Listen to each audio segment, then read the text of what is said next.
Japan भी पाकिस्तान बन गया। जापानी 2 मुख्तलिफ दिनों में ईदें क्यों मनाएंगे?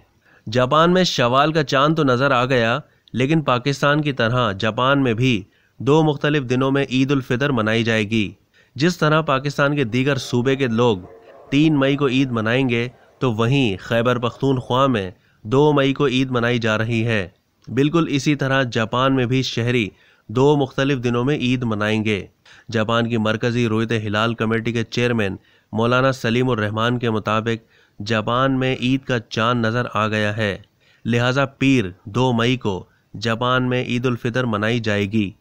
जबकि Islamic centre Tajweedul Quran Japan के चेयरमैन कारी अली हसन के मुताबिक जापान में ईद का चांद नज़र नहीं आया और साइंसी तौर पर भी इस बात के सबूत मौजूद हैं। उनका कहना है कि जापान में ईद उल फितर बरोज़ मंगल यानी 3 मई को मनाई जाएगी।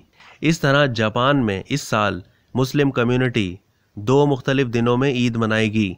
कम्युनिटी की बड़ी तादाद मुस्तकबिल में इस तनाज़े को हल करवाने के लिए कोशा है ताकि मुसलमान एक ही दिन ईद मना सकें। अब तक के लिए इतना ही। मज़ीद मालूमात के लिए डेली जंग के यूट्यूब चैनल को सब्सक्राइब करना ना भूलिए और फेसबुक के पेज को भी लाइक करना ना भूलिए।